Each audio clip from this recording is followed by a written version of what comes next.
Morning, friends. This is Dr. Deepthi Variku, Department of Physiotherapy, Dolphin PG Institute of Biomedical and Natural Sciences. Our today's topic is trigger finger. Trigger finger, as we also call it as stenosing flexor tenosynovitis, is a painful snapping phenomenon that occurs as the finger flexor tendons suddenly pull through a tight A1 pulley portion of the flexor sheath. Trigger finger is a painful snapping phenomena as we all see it in clinical features. Now, pathophysiology. Tendons are subjected to tensile stresses as they contract and stretch. The compressive stresses as they move through the tight fibroosseous tunnels play an important role. Most wrist and hand tendinopathies, which we see, occur in these tunnels, and these tendinopathies are called as tenovaginitis. Tendons and its overlying retinacular sheath goes for hypertrophy, which causes further stenosis of the movable tendon.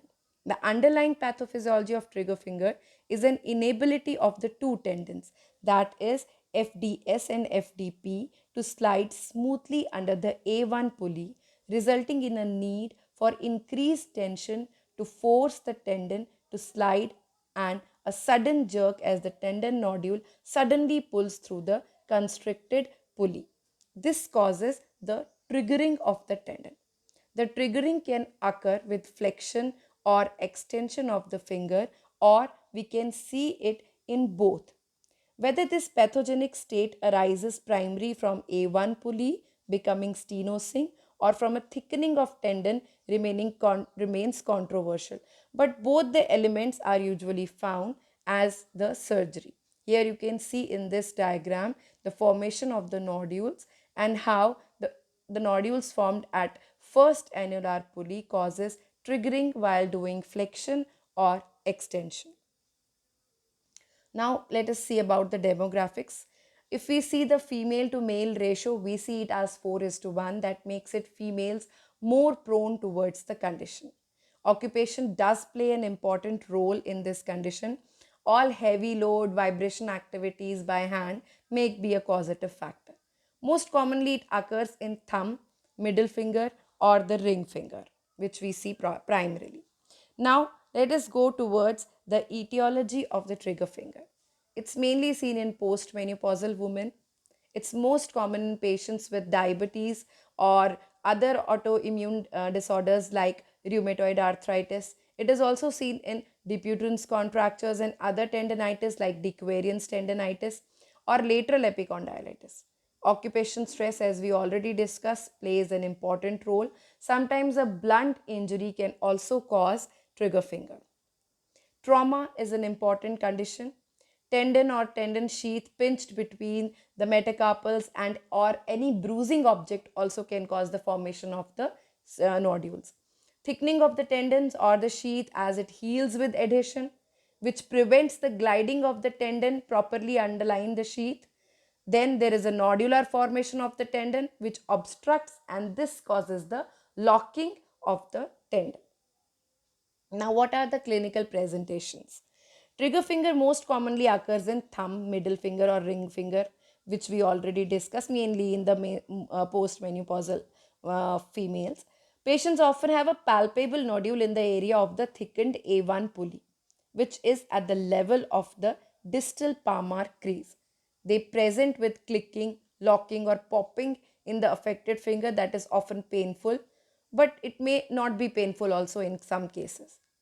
Patients often have a palpable nodule which we can easily palpate. This nodule can be felt to move with the tendon as is usually painful to deep palpation. To induce the triggering during the examination, it is necessary to have the patient make a full fist and then completely extend the fingers because the patient may avoid triggering by only partially flexing the fingers. So we have to check it properly. It's important that we check about the active and passive range of motion of the fingers. We have to evaluate what is the loss of function of that particular hand. Then, is swelling present over the area? Are the tendons thickened enough? If there is any sign of inflammation or there is crepitus found, while performing the movement.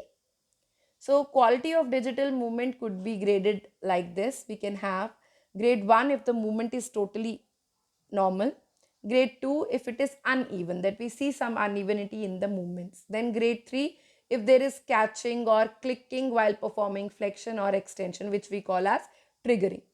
Grade 4 when there is locking and we can unlock that part by active range of motion. Grade 5 also sees locking, but active range of motion is ineffective, so we have to perform passive range to unlock the finger. Grade 6 is permanent locking of the finger. Now, how do we manage these triggering fingers? To induce the triggering during examination, it is necessary to have the patient make a full fist. Once he performs it and we identify what is the actual triggering, we can start the management. Initially, management mainly consists of the NSAIDs, the corticosteroids. Sometimes injections are also given over the mid-palmar approach, which is used for injection of corticosteroid into the flexor tendon sheath. In patients with triggering finger, however, approach from the lateral base of any digits, except the thumb. It is much less painful.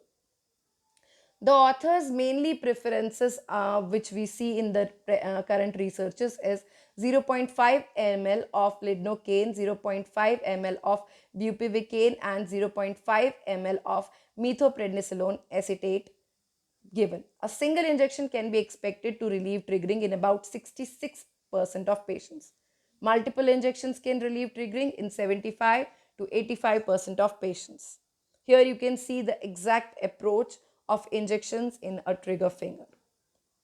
Now, after the finger corticosteroid injection or release, just see what physical therapy is very important at times. But after injection, some people prefer not to give any physical therapy for motion, because most patients are able to regain motion once the triggering resolves. So, if we go for surgeries of the trigger release, there are certain management which we have to follow. If after trigger release surgery is done, in initial 4 days, gentle active joint range of motion is given to MCP, PIP and DIP joints. We have to avoid any gapping of the wound. After 4 days, remove the bulky dressing and cover the wound with the band-aid. Perform the gentle movements. For coming 4 to 8 days, continue range of motion exercises. The sutures will be removed at 7th to 9th day. After 8th day, when the sutures are removed, till the 3rd week, active exercises, active assisted range of motion exercises, passive range of motion exercises to your MCP joints, PIP joints and DIP joints are given. After 3 weeks, aggressive range of motion could be started. After 4 weeks, you can start off with strengthening exercises. Patient can return to activities, unrestricted activities after the 4th week. After 6th week, he is able to perform each and every activity by himself. Conservative treatment includes splinting of the finger in extension to prevent triggering. Rest is effective in acute stage. Cold application can reduce pain and inflammation at times. Phonophoresis has also been found to be effective in 75% cases by Cameron and Monroe. Ultrasound can be effective in increasing collagen synthesis, tissue repair, and tensile strength.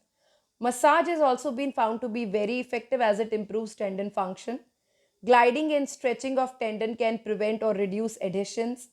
Progressive resisted exercises can be started to the muscles around the MCP, PIP, IP joints when acute symptoms have been subsided.